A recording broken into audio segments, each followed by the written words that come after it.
people that she frequently visited and partied with. Just even if I was her age, I could just see that they weren't the type of people that you ought to be with on every day or once a week or once a month. So a lot of them I wouldn't have dealt with at all. But because she was my daughter and is my daughter, I kind of went along with whatever she was doing just to keep our relationship together for the sake of the child, for the sake of her sanity, because I knew she possibly could be going through some kind of depression with having the child early in her life, and I just wanted to be as supportive as I possibly could. So a lot of things I put up with that I probably shouldn't have, and had she not been my daughter, I certainly would not have, but she was and is, so.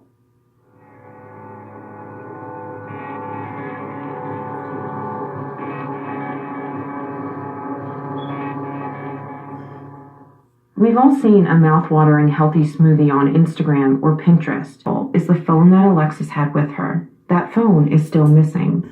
April had mentioned that she didn't currently have the phone activated, but would use apps like Facebook while on Wi-Fi to communicate with people. A complicating factor is that it appears that Alexis may have logged into her Facebook account on devices that belong to others.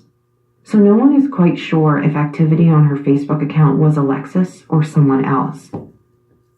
The problem is she had logged into several people's phones, according to the people that we have been in touch with who claim to be close to her. I find it hard to believe that she changed her password when she came. Well, before she came back from this trip, during her Greyhound trip, she used her friend's phone and she logged into her account, her Facebook account, and she changed her password. And I remember because she told me that she was going to change it because somebody had taken her phone while she was out there and she didn't have access to her account, and she could see that somebody was posting to her page and she didn't know who it was. So I said, well, yeah, you better hurry up and change it. You never know, people could put it on your page. I've told you 1,000 times, don't stay logged into your Facebook when you log out of your phone or whatever it is you use. Make sure you log out. And we've gone around about this since she was in middle school.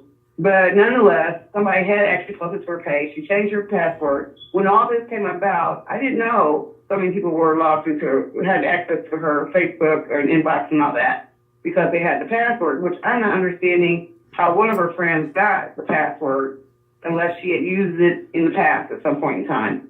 And she was able to give that password to the detective in charge of the case. Yeah, basically I'm sitting there in awe of how she got it. She was like, yeah, I got the password. This is the first time she said anything to me about it, although we've talked several times or had spoken several times prior to this, because she was the one who told me about this friend who had sent her the inbox saying Alexis was fearful for her life. So I'm wondering, I'm not saying anything, but I'm wondering while I'm sitting by her, okay, so you had this information the whole time and you never bothered to tell me. So I just thought it was kind of weird that she knew it the whole time and never said, hey, Mom, all her friends call me Mom, let's go look in her inbox and see what's going on. But she told me she had been looking into the inbox the whole time, and she gave that information to the detective and told him how to get in. I guess he didn't know how to log into Facebook. It was his first time, according to him. But not only did she have it, which this young lady and her had not spoken since August, the breakup with her boyfriend that she had been dating over the summer, her and he and she fell out. They were basically just stopped talking. The friend was supposed to go on the trip to Las Vegas as well, who had the password.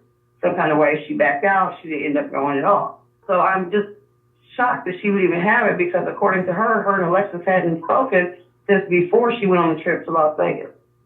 There's a lot of things in the air that just don't make sense to me right now. I'm sure they will later on, but right now they don't. That piece of information really stuck out to me. If Alexis and her friend had a falling out in August and had not spoken since that time, and then Alexis changed her password after the Vegas trip, how did this friend have the new password? This is just one of the many strange details that don't quite add up. The detective handling her case is trying to gather more information about who was accessing her account. According to the detective, have subpoenaed several phones and Facebook accounts that she had contact with. Who and what, I don't know. But I was told it was at least 8 people or 8 phones, one or the other. I'm not sure if it's a phone or people, but yeah, or accounts, I'm sorry. April has become very frustrated with the way that the local police department has handled her daughter's case. She received a very frightening message about Alexis a few weeks after her disappearance, and they didn't respond with any sense of urgency. August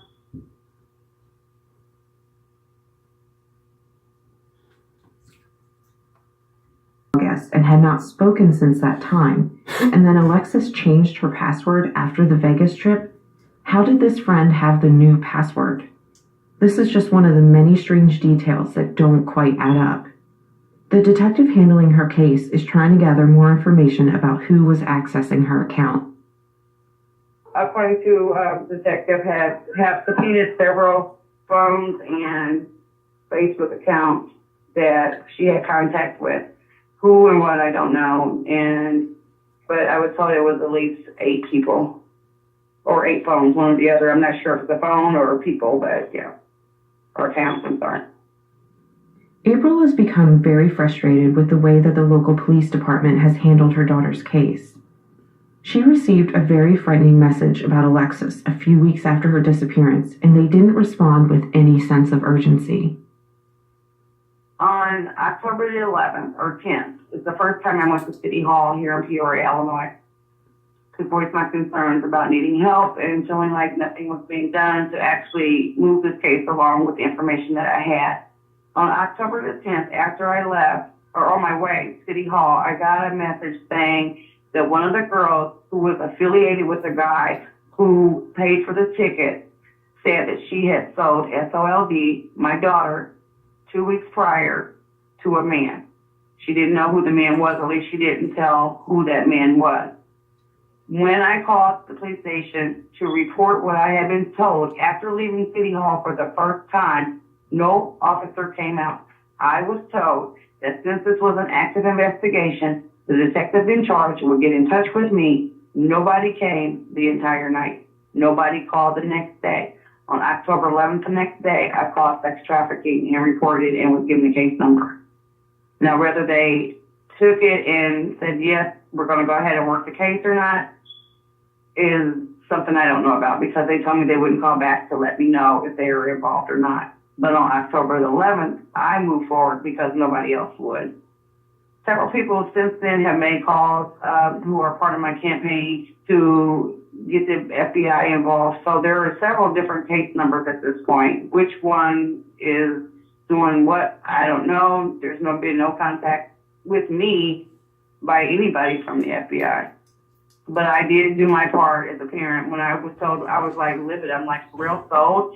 And it was about that week that I knew about her concern about being kidnapped, about her concern about somebody looking for her, fillers basically being sent out to find her at any cost. So yeah, it makes sense to me. Now, I can't make it make sense to the men who are involved in this case, who are supposed to be in authority, but it definitely all fits together.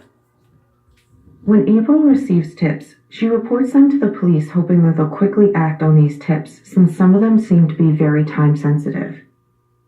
She's become frustrated time and time again after learning that her messages sat in a voicemail account because the detective was on vacation and no one was checking the messages. Just a small amount of communication letting her know to speak to someone else in the department during these times would make her feel a lot better about the way her daughter's case is being handled. I know that sometimes law enforcement officials look at these cases like it's just another day, another case. But to April, that's her daughter and that's her world. April has been doing everything in her power to try to locate Alexis and bring her home. She keeps going back to what happened on that trip to Vegas and can't help but believe that there's some connection. The police department isn't convinced. The fact that Alexis was expressing fear for her life leading up to her disappearance is not something that she can look past. It was the 18th or 19th or so that she put that information out there that somebody had been bothering her, that she was definitely concerned for her life and her well-being. So no, I can't let that go. And yes, I do have to connect those dots to that trip, yes. And those people involved at that time. The fact that Alexis had worked as an escort has made some people wonder if she could have gone out to work that evening and something bad happened. April told me that from what she can tell based on what Alexis was wearing that night and the communications she had with others, she believes that Alexis intended to simply hang out with friends that evening. Even though she may have had a prior life to where she chose to date or make her money however she made it. That's not what she was doing that night. That night she was going to meet up with people that she thought were her friends, people that she had been associating with for at least 9 months to a year. So that night is all we're concerned about, that night. Not what she was doing in her life to make ends meet for herself or for whatever reason she was doing it. What was she doing that night? Was she answering an ad that night? Was she had a proposition that night? That's not what I'm getting. I'm getting she had plans to meet up with friends. She had been stressed out about what had happened to her 3 weeks prior. She just needed to chill and relax, get her mind back, and sounds like she was set up to me. April doesn't know exactly what happened to Alexis, but there is a scenario that she thinks may be likely. At this point, I think she might have been drugged up by them telling me that she had been getting high in the car, and then she got to this house, and it's a party, and there's free drugs of all sorts there, and alcohol. She could have met her capacity. She could have got, to the point where she blanked out or passed out, depending on what kind of drug it was. And she may have just not even known what was happening to her and been taken off somewhere. I don't believe any of the story that I've heard about her leaving. I don't believe any of that. The videos in the area don't confirm her coming or going, which I have a problem with that. I don't know if the videos were edited or she never actually went to the house and they're saying she did. I don't know, but there's no proof one way or other that she was there, and there's no proof one way or another that she left. Only hearsay. It's all hearsay. When I look at all the details that we know about this case, one thing that really sticks out to me are these people who were supposedly her friends. I think that Alexis had been hanging around this group of people believing them to be friends, when in reality they had bad intentions. Remember April mentioned when Alexis was in Vegas, she passed out in a car and woke up and the friend she had flown out there with was gone. That friend made it back home on her scheduled flight, so was she part of a possible setup? April told me more about her conversations with this so-called friend. I remember talking to the young lady she was supposed to fly back with, claimed that she knew where Alexis was in California, that she was going to go get her, and she ended up not doing so. Then turned around and said that she didn't know where Alexis was. I believe my daughter gave her the location of where she was in California, believing that her friend would come and get her, and they never came.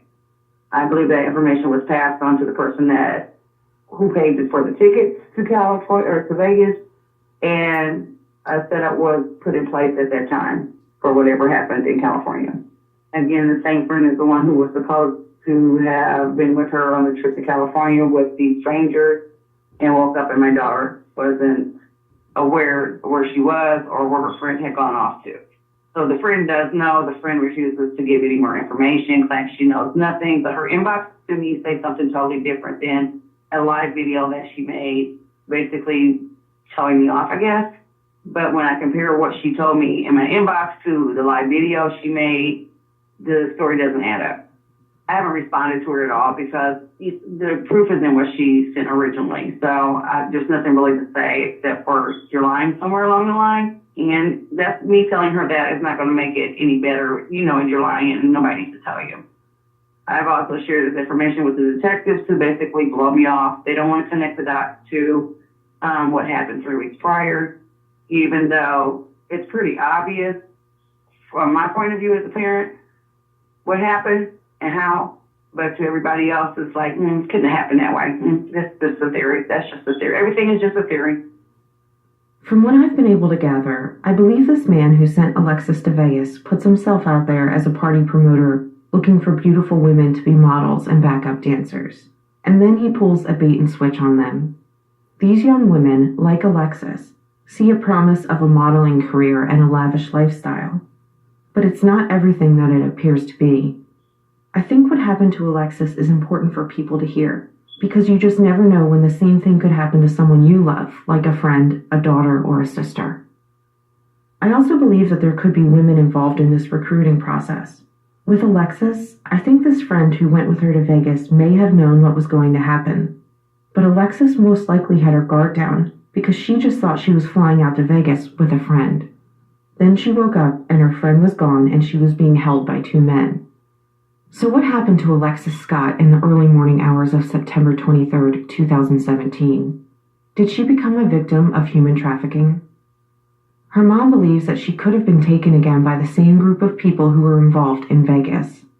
If this is what happened, Alexis could have been taken anywhere. What about the message that April received saying that her daughter was sold to a man? Or could Alexis have been targeted as some sort of revenge for escaping the first time around? Why are there conflicting stories regarding who dropped her off at that house on Richmond Avenue? There may be answers to some of these questions. There is surveillance video from a car wash across the street from that home, but April has never been allowed to see what's on the video. I do believe that this may be one of those cases where there are conflicting stories put out there to muddy the waters. I know that some people will judge Alexis for working as an escort, but please remember that at the end of the day, she is a mother, a daughter, and a friend. All of those people who love Alexis are victims of this as well. No one had the right to make Alexis go missing. If you have any information about the disappearance of Alexis Scott, April has requested that you please contact her, which you can do in several ways. I will be including April's email address in the show notes. You can also contact April on Facebook, where there's a group called Alexis Camry Scott Campaign. If you have a tip that you want to submit there on Facebook, she just asks that you don't post a tip in the group, but instead private message one of the administrators of the group or April herself. The number for the Peoria Police Department is 309-673-4521. To remain anonymous, you can call Crime Stoppers at 309-673-9000. Here's a clip of April describing her daughter. There's been some misinformation put out there regarding her appearance, and April wanted to clear that up. There's one thing that does need to be corrected that I don't know where the information came from, and I don't know how it keeps popping up. My daughter's weight is between 110 and 115 pounds. She's a very thin frame, 5'2" young lady. Her skin tone changes all the time. She's biracial or multiracial rather. Today she could have a tan, and hey, a couple of days that could be gone. And it's really hard to actually depict what color she is. But she does have hues of tan, brown, that. But at no time does she ever stay the same, which none of us do once we go out in the sun. But she definitely does not stay the same as far as color tone. So, and she has very fine hair. She chooses to wear a wig. Why, I don't know. Her hair will grow down to her back. She left here natural, meaning her hair was, she washed, shampooed, and pulled it up in a ponytail is what I was told, without a wig. I've checked for her wig. Everything that she would have used if she was actually going on a date is still here. So she never left with any clothes, no makeup. Only thing that's missing out of this house that belongs to her is the clothes she had on, her Jordan she had on, and her ID. That's it. All her bags, her carry-along bags, and she never goes anywhere. Even if she's going out with her girlfriends, does she not take a purse or a carry-along bag if she knows she's going to stay overnight? She had nothing. Everything is here, everything, even her toothbrush. That brings us to the end of episode 110. I'd like to thank April for taking the time to speak with me. If you'd like to reach me, I'm on Facebook, where there's a page and a discussion group. I'm on Twitter at TheVanishedPod and on Instagram as well. If you have a missing loved one that you'd like to have featured on the show,